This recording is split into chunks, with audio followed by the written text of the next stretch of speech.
everyone, I'm Smriti Sinha here and welcome back to our channel Science Zone. Today you follow, tomorrow we lead. And if you are new to this channel, please hit the subscribe button given below. And if you have not watched the previous videos, you can click on the I button given above.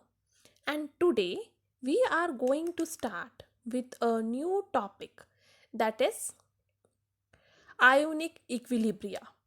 This is a topic from Maharashtra State Board Syllabus, Standard 12th. This is topic number 3, Ionic Equilibria. The topics to be covered in this chapter are Introduction, Types of Electrolyte, Acids and Bases, Ionization of Acids and Bases, Autoionization of Water, pH scale, Hydrolysis of salts, buffer solutions, solubility product, common ion effect. And today we are going to deal with the first, that is introduction. So today we are going to see introduction, types of electrolyte, and acid and bases. So these are the three topics that we are going to study today. Let's begin with can you recall? So first question is, what is chemical equilibrium? So this you have studied in standard 11th. Chemical equilibrium एक ऐसा state है जिसमें reversible reaction मतलब rate of forward और backward reaction दोनों भी same होते हैं. तो एक रिएक्शन है जहाँ ए आपको दे रहा है बी, तो rate of A to B का जो भी रेट होगा उतना ही रेट होगा वापस बी से ए बनने का. मतलब जितने रेट से रिएक्टेंट आपका प्रोडक्ट बन रहा है उतने ही रेट से आपका प्रोडक्ट वापस रिएक्टेंट बन जाएगा, और इसे कहते हैं केमिकल इक्विलिब्रियम. ठीक है. So it is a reaction in which the equilibrium concentration of reactant and product is constant. मतलब आपके जो रिएक्शन मिक्सचर में है जितना भी रिएक्टेंट होगा उतना ही प्रोडक्ट होगा, क्योंकि जिस स्पीड में रिएक्टेंट प्रोडक्ट बन रहा है उसी स्पीड में वापस प्रोडक्ट रिएक्टेंट बनेगा. तो इसे हम कंक्लूड करने के लिए ऐसे डिफाइन करेंगे, a reaction is in chemical equilibrium when the rate of forward reaction is equal to the rate of reverse reaction. Okay. So कोई भी रिएक्शन को हम कब कहेंगे कि वो एक केमिकल इक्विलिब्रियम में है? जब रेट ऑफ फॉरवर्ड रिएक्शन मतलब रिएक्टेंट से प्रोडक्ट का rate is equal to the rate of backward reaction, that is rate from product to reactant. Next है व्हाट आर इलेक्ट्रोलाइट्स.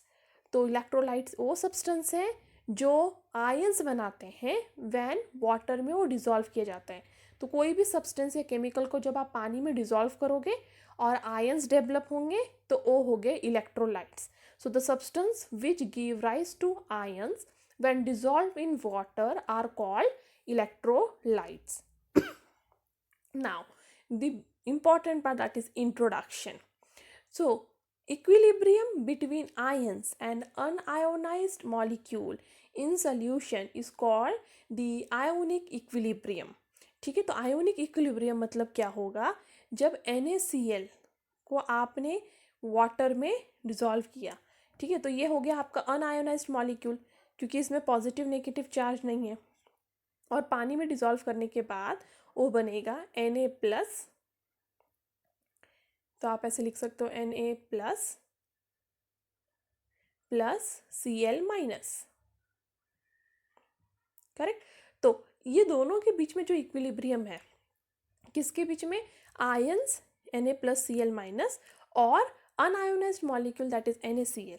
ये दोनों जो रिएक्टेंट है और ये प्रोडक्ट के बीच में जो इक्विलिब्रियम है इसे कहेंगे आयोनिक इक्विलिब्रियम, क्योंकि ये रिएक्टेंट क्या जनरेट कर रहा है? Ions. The equilibrium between the ions and the unionized molecule is called as ionic equilibrium. और इस चैप्टर में हम यही आयोनिक इक्विलिब्रियम पढ़ने वाले हैं with the help of chemical equilibrium. तो जो केमिकल इक्विलिब्रियम है उस कॉन्सेप्ट पे बेस्ड हम इस चैप्टर में आयोनिक इक्विलिब्रियम पढ़ने वाले हैं, और बहुत सारे इक्विलिब्रियम कांस्टेंट और concentration of ions in unionised species determine करेंगे. तो हम मेनली किस पार्ट पे कॉन्सेंट्रेट करेंगे? हम कॉन्सेंट्रेट करेंगे H+ and OH- ions and unionised water molecules, तो H plus and OH minus ions कौन से मॉलिक्यूल डेवलप करते हैं, कितने परसेंटेज में डेवलप कर पाते हैं, और वाटर में अनआयोनाइज्ड मॉलिक्यूल कितने हैं। नेक्स्ट हम पढ़ेंगे ionisation of weak acid and weak base. So weak acid और वीक बेस में कितना आयोनाइजेशन होता है वो भी इस चैप्टर में हम कवर करेंगे। नेक्स्ट करेंगे reaction between ions of salt and ions of water. Salt के ions that is Na plus Cl minus, ये आयंस प्लस वाटर के आयंस में क्या रिएक्शन होता है। और next solid salt and its ion in water. तो ये सारे पॉइंट्स हमें इस चैप्टर में कवर करने हैं। So let's begin with types of electrolyte. So the substance which give rise to ion when dissolved in water are called as electrolyte. ये important definition है।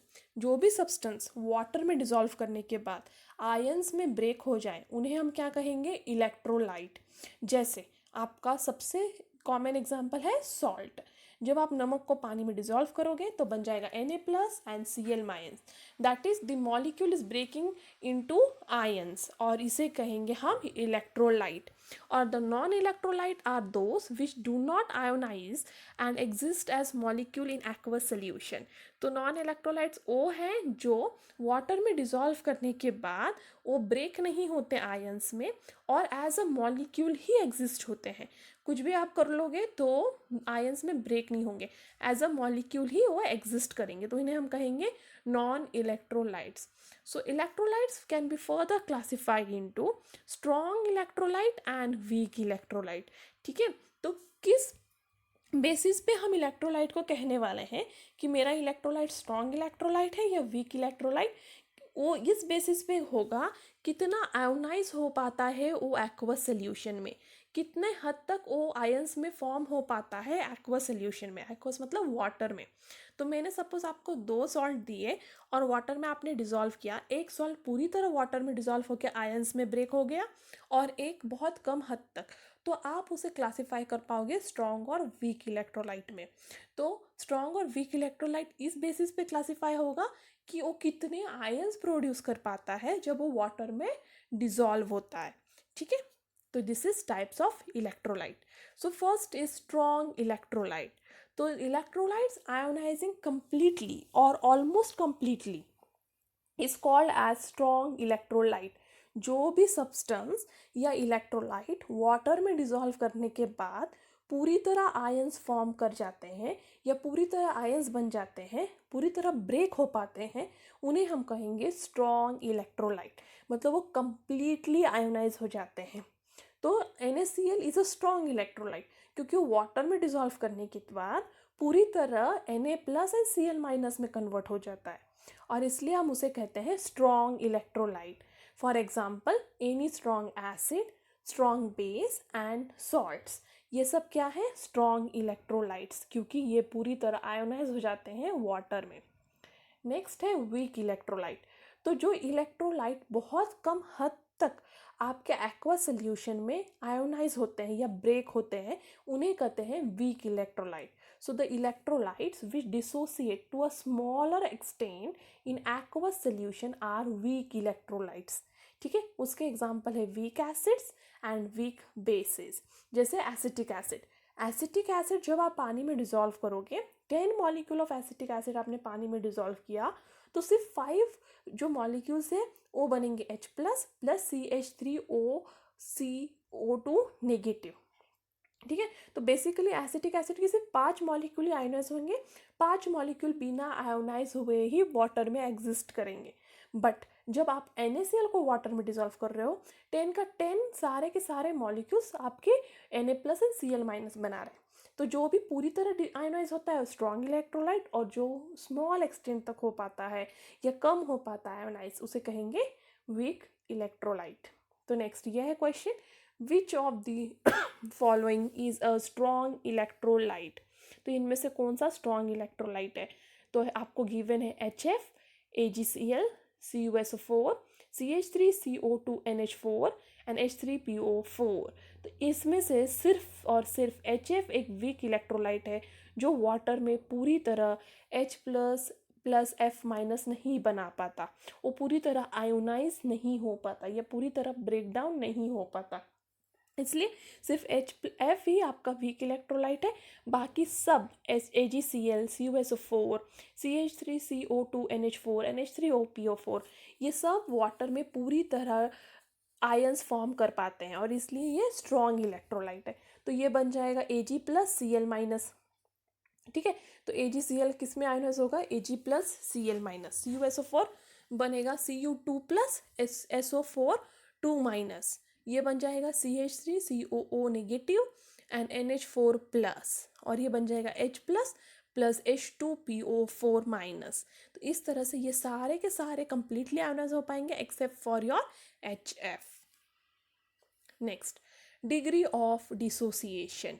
डिग्री ऑफ डिसोसिएशन होता क्या है? So the degree of dissociation of any electrolyte is defined as fraction of total number of moles of electrolyte that dissociates into its ion when the equilibrium is attained। मतलब कोई भी reaction जब A give कर रहा है B, that is A molecule water में dissolve होने के बाद आयोनाइज होके बन रहा है B, एक स्टेट होगा इक्विलिब्रियम जहाँ पे A number of molecule will be equal to B number of molecule. मतलब A सपोज 5 है तो B भी 5 होगा, तो ये केमिकल इक्विलिब्रियम स्टेट होगा। इस स्टेट पे, ठीक है, सपोज A को मैं NaCl कंसिडर करूँ और B को कंसिडर करूँ Na++Cl-, तो एक स्टेट होगा वाटर में जब NaCl will be equal to the number of NaCl will be equal to the number of Na++Cl-।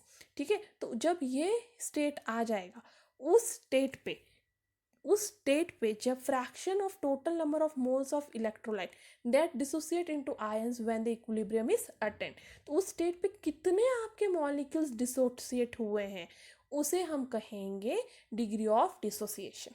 तो बेसिकली मैंने सपोज 10 मॉलिक्यूल्स ऑफ NaCl लिया है, अब वो डिसोसिएट होने वाला Na+ और Cl- पे, तो एक इक्विलिब्रियम स्टेट आएगा जब यहाँ पे से हाफ डिसोसिएट हो चुका होगा और हाफ वैसे ही रहेगा।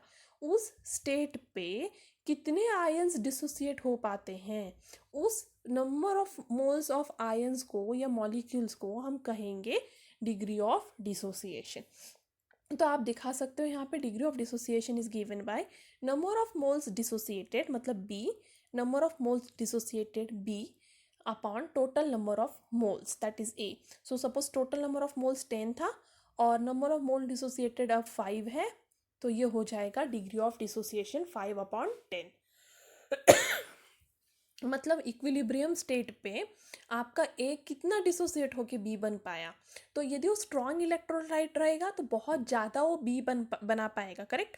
वीक इलेक्ट्रोलाइट रहेगा तो कम B बना पाएगा, तो ये रेशियो भी कम आएगा, ठीक है। तो जब B सपोज कम बना तो वो divide by total number of moles come value होगा, तो वीक इलेक्ट्रोलाइट का डिग्री ऑफ डिसोसिएशन कम रहेगा। स्ट्रॉन्ग इलेक्ट्रोलाइट में इक्विलिब्रियम स्टेट में ज़्यादा मॉलिक्यूल्स प्रेजेंट होंगे आयोनाइज स्टेट में, इसलिए स्ट्रॉन्ग इलेक्ट्रोलाइट में डिग्री ऑफ डिसोसिएशन भी ज़्यादा होगा। तो यहाँ पे आपको ये फॉर्मूला बहुत इंपॉर्टेंट याद रखना है। So degree of dissociation alpha equals to number of moles dissociated divide by total number of moles, और यदि आपको परसेंट डिसोसिएशन निकालना है तो percent dissociation equal to degree of dissociation into 100, ठीक है। And if C is the molar concentration of electrolyte, यदि हम कॉन्सेंट्रेशन की बात करें तो C सपोज मोलार कॉन्सेंट्रेशन है इलेक्ट्रोलाइट का, तो equilibrium concentration of cation and anion is given by alpha into C mole decimetre पर क्यूब, ठीक है। तो जब C आपका मोलर कॉन्सेंट्रेशन रहेगा इलेक्ट्रोलाइट का गिवन, तब आपका इक्विलिब्रियम कॉन्सेंट्रेशन ऑफ कैटायन और एनायन डिसोसिएशन के बाद जो कैटायन और एनायन फॉर्म होगा उसका इक्विलिब्रियम कॉन्सेंट्रेशन आप कैसे दोगे, degree of dissociation alpha into C मोल पर decimetre cube. Next topic is acids and bases. So what are basically acids and bases, और कैसे आप acids and bases को distinguish कर सकते हो। वेरियस थियोरीज उस पर दिए गए थे, बहुत सारे साइंटिस्ट ने बहुत कुछ प्रपोज किया, तो हम वो एक एक थियोरी देखने वाले हैं। सबसे पहला और सबसे बेसिक थियोरी जो दिया गया था एसिड और बेसिस के लिए वो था Arrhenius theory of acid and bases. ठीक है, तो ये सबसे पहला थियरी था, Arrhenius theory of acid and bases. तो अरेनियस ने एसिड को क्लासिफाई कैसे किया? So acid is a substance which contains hydrogen and give rise to H plus ion in aqueous solution. तो अरेनियस ने कहा जो भी सब्सटेंस में H प्लस होता है और वाटर में डिजॉल्व होने के बाद H प्लस डोनेट कर देता है, उसे कहते हैं एसिड। मतलब जो भी कंपाउंड इस नेचर में वाटर में डिजॉल्व होने के बाद H प्लस जनरेट कर पाते हैं, वो है एसिड। फॉर एग्जाम्पल HCl जब वाटर में डिजॉल्व होता है तब देता है H plus plus Cl minus, और HCl H प्लस दे पाता है, इसलिए वो है एसिड। ठीक है, नेक्स्ट है CH3CO2H, that is acetic acid. Acetic acid भी वाटर में डिजॉल्व होने के बाद H plus plus CH3CO2 negative दे पाता है, तो ये भी H प्लस डोनेट कर पा रहा है वाटर में, इसलिए ये भी हो गया एसिड। तो अरेनियस ने बेसिकली एसिड को H प्लस आयन के बेसिस पे डिस्क्राइब किया था। जो भी compound H plus ion water में दे पाएगा, ठीक है, एक्वा सोल्यूशन में या वाटर में दे पाएगा, उसे कहेंगे एसिड। तो अरेनियस ने ऐसा सोचा था कि H प्लस आयन वाटर में एक बेयर आयन होता है, मतलब H प्लस अकेले एग्जिस्ट करता है, बट ऐसा नहीं है। वो एक्चुअली H प्लस जब बनता है वो वाटर मॉलिक्यूल के साथ फर्दर रिएक्ट करके बना देता है H3O प्लस। तो वाटर के साथ ये H प्लस वापस रिएक्ट होगा और आपको मिलेगा H3O plus. Next, Arrhenius theory के हिसाब से बेस क्या होता है? तो बेस वो सब्सटेंस है जिसमें OH ग्रुप होता है। एसिड वो सब्सटेंस है जिसमें H प्लस ग्रुप होता है। अब बेस वो सब्सटेंस है जिसमें OH ग्रुप होता है और वो प्रोड्यूस करता है hydroxide ion, that is OH minus ion. तो एसिड क्या प्रोड्यूस कर रहा था? H plus ion. बेस क्या प्रोड्यूस करेगा? OH minus ion in aqueous solution. ये वर्ड याद रखना है। Arrhenius theory actually aqueous solution के लिए ही दिया गया है। मतलब जो भी एसिड जो भी बेस आप स्टडी करोगे अकॉर्डिंग टू आर्हेनियस थियरी, वो आपको वाटर के अंदर ही स्टडी करना पड़ेगा, दैट इज एक्वस सोल्यूशन में। तो यहाँ पे पहला एग्जाम्पल है NaOH। NaOH वाटर में डिजॉल्व करते ही बनाता है Na plus plus OH minus, इसलिए ये हो गया बेस क्योंकि इसने जनरेट किया OH माइनस। नेक्स्ट NH4OH भी वाटर में डिजॉल्व करते ही बनाता है NH4 plus plus OH minus, इसने भी OH माइनस जनरेट किया, तो ये भी हो गया बेस। तो आर्हेनियस थियरी ने ये वाला कॉन्सेप्ट बहुत सारे डिफरेंट एसिड एंड बेसिस पे एक्सप्लेन किया कि बहुत सारे एसिड और बेसिस ऐसे हैं जो वाटर में डिजॉल्व करती हैं H प्लस या OH माइनस दे पाते हैं, बट स्टिल ऐसे कुछ बेसिस हैं जो एक्चुअली बेस हैं बट वो OH माइनस कंटेन ही नहीं करते और वो OH माइनस वाटर को डोनेट ही नहीं कर पाते, तो उन्हें आर्हेनियस थियरी एक्सप्लेन नहीं कर पाया। जैसे कि बेसिसिटी ऑफ NH3 एक बेस है बट इसमें तो भी OH माइनस आयन नहीं है और वो वाटर में डिजॉल्व करने के बाद OH माइनस आयन नहीं देता, स्टिल वो एक बेस है, तो आर्हेनियस इसे एक्सप्लेन नहीं कर पाया। इसे भी नहीं, Na2CO3 को भी नहीं, जो एक्चुअली एक बेस है बट इसमें भी OH माइनस आयन नहीं है और वो वाटर में डिजॉल्व करके OH माइनस आयन नहीं दे पाता। तो इस तरह से आर्हेनियस थियरी कुछ बेसिस को एक्सप्लेन नहीं कर पाया। तो नेक्स्ट आया ब्रॉन्स्टेड-लॉरे थियरी। ब्रॉन्स्टेड-लॉरे थियरी ने कहा कि एसिड वो सब्सटेंस हैं जो H प्लस डोनेट करते हैं डिफरेंट कंपाउंड को, मतलब अब वाटर की बात नहीं कर रहे हैं हम, अब हम एक्वस सोल्यूशन की बात नहीं करेंगे। तो जो भी सब्सटेंस H प्लस डोनेट कर पाएगा दूसरे सब्सटेंस को, उसे कहेंगे एसिड। ठीक है, आर्हेनियस थियरी के हिसाब से भी H प्लस डोनेट कर रहा था, पर कब? एक्वस सोल्यूशन में। बट ब्रॉन्स्टेड थियरी के हिसाब से H प्लस डोनेट कर रहा है बट टू डिफरेंट सब्सटेंस। तो इसका ही अपोजिट बेस, बेस वो सब्सटेंस है जो H प्लस आयन एक्सेप्ट करता है। तो जो डोनेट करता है वो है एसिड, जो एक्सेप्ट करता है प्रोटॉन वो है बेस। तो donation of proton is acid, except of proton is base. तो इसके बेसिस पे आप देख सकते हो HCl प्लस NH3।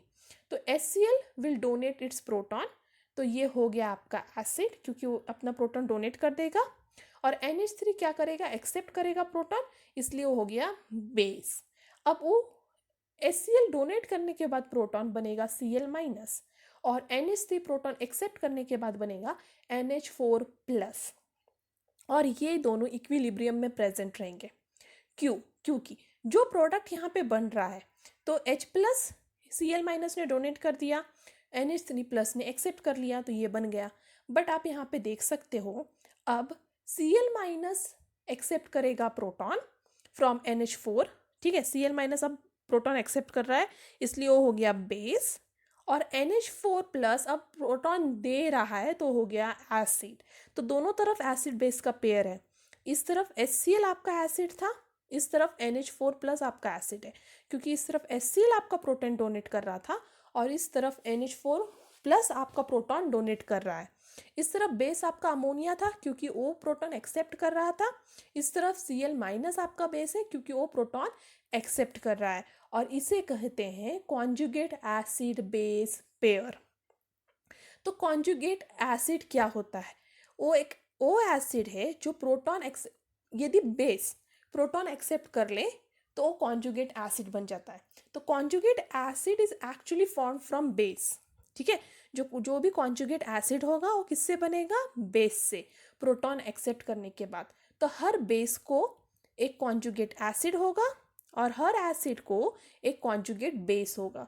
तो जब भी एसिड प्रोटॉन डोनेट कर देगा वो बनेगा कॉन्जुगेट बेस, और कभी भी बेस जो प्रोटॉन एक्सेप्ट कर लेगा वो बन जाएगा कॉन्जुगेट एसिड, ठीक है। तो a pair of acid and base which differ only by a proton is said to be conjugate acid base pair.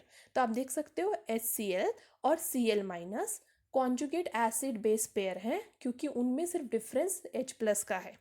तो जो भी एसिड बेस का पेयर है जिसमें H प्लस का डिफरेंस है वो होता है conjugate acid base pair. Similarly ammonia और NH4 प्लस भी कॉन्जुगेट एसिड बेस पेयर है, क्योंकि इनमें भी डिफरेंस है सिर्फ H प्लस का। तो ये आपका पहला कॉन्जुगेट एसिड बेस पेयर हुआ, that is HCl and Cl minus. और next conjugate acid base pair हुआ NH3 and NH4 plus. Similarly HCl और वाटर जब रिएक्ट करेंगे तो HCl यहाँ पे एसिड है क्योंकि वो प्रोटॉन डोनेट करने वाला है, वाटर आपका बेस है क्योंकि वो प्रोटॉन एक्सेप्ट करने वाला है।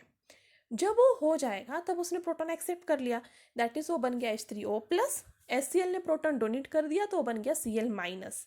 बट अब रिएक्शन की दूसरी तरफ देखो, Cl माइनस अब आपका बेस है क्योंकि अब O प्रोटॉन एक्सेप्ट करने वाला है, और H3O प्लस आपका एसिड है क्योंकि अब O प्रोटॉन डोनेट करने वाला है।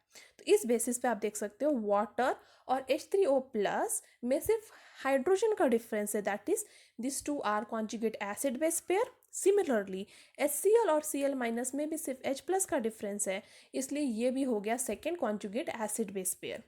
तो कोई भी रिएक्शन में दो कॉन्जुगेट एसिड बेस पेयर होते हैं, क्योंकि पहले जो रिएक्टेंट है उसमें एक एसिड और एक बेस होगा, और फिर प्रोडक्ट में भी एक एसिड और एक बेस होगा। तो इस तरह से दो कॉन्जुगेट एसिड बेस पेयर होंगे। Next is Lewis theory for acid and bases. तो लेविस थियोरी के हिसाब से एसिड क्या होता है? जो भी स्पीशीज या कंपाउंड्स इलेक्ट्रॉन पेयर एक्सेप्ट करता है या शेयर करता है उसे कहेंगे लेविस एसिड। तो जो भी कंपाउंड इलेक्ट्रॉन पेयर शेयर करेगा या एक्सेप्ट करेगा वो हो जाएगा लेविस एसिड। और जो भी स्पीशीज डोनेट करेगा इलेक्ट्रॉन पेयर वो हो जाएगा लेविस बेस। तो जो एक्सेप्ट करेगा लोन पेयर वो हो गया लेविस एसिड, और जो डोनेट करेगा लोन पेयर वो हो गया लेविस बेस। तो लेविस ने एसिड बेस पेयर किस बेसिस पे एक्सप्लेन किया है? लोन पेयर के बेसिस पे। तो आरएनएस ने एक्सप्लेन किया था H प्लस और OH माइनस के बेसिस पे, but in aqueous solution. Brønsted ने एक्सप्लेन किया था प्रोटॉन के बेसिस पे, जो डोनेट कर रहा है वो एसिड, जो एक्सेप्ट कर रहा है वो base.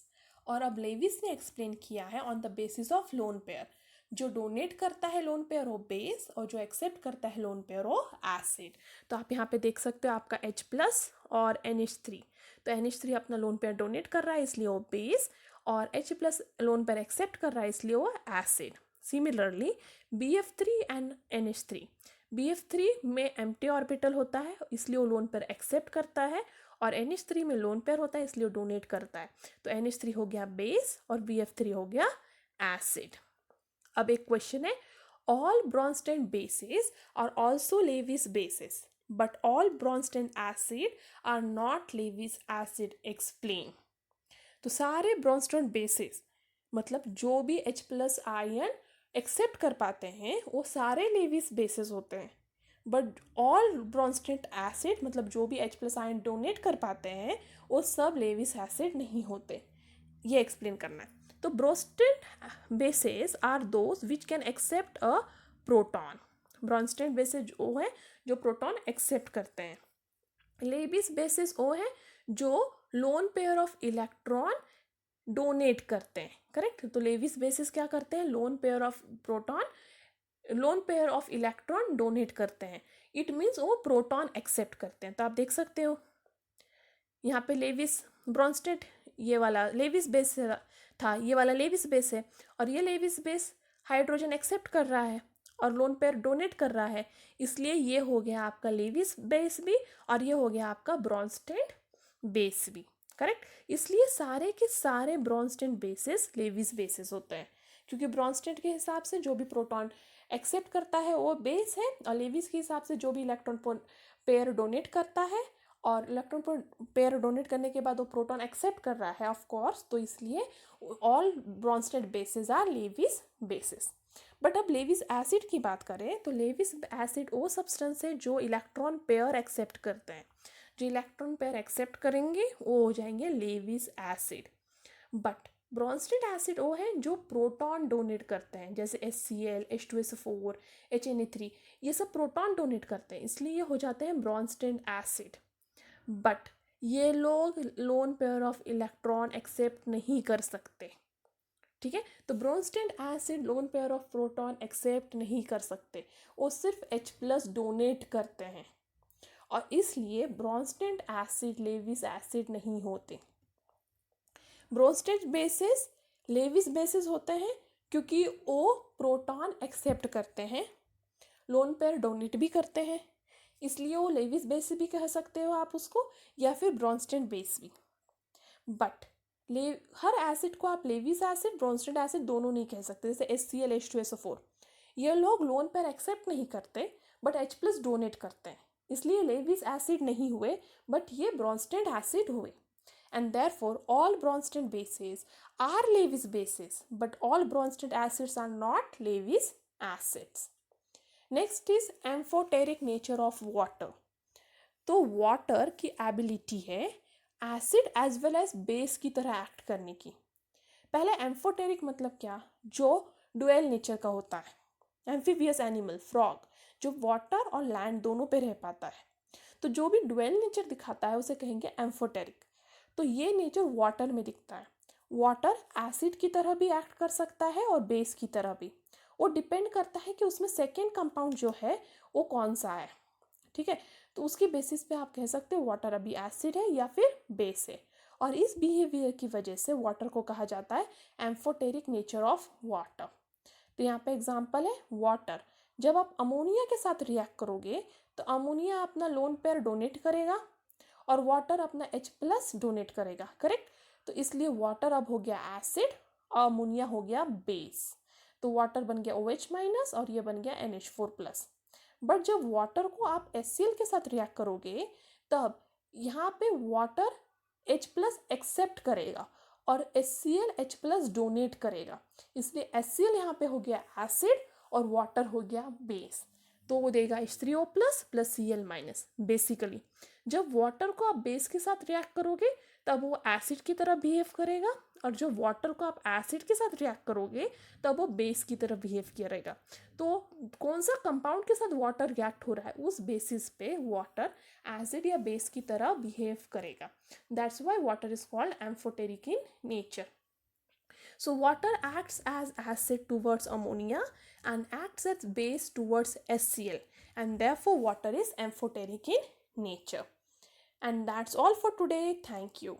If you have any doubt, any comment, any suggestion, you are free to do that on askyourdoubts04@gmail.com. Even in the comment box you can write down to me. And that's all for today. If you have liked my video, please give me a thumbs up. Share this video to more and more of your friends. And before departing, success is a vehicle which moves on will called hard work. But the journey is impossible without fuel called self confidence. That's all for today. Thank you and stay tuned.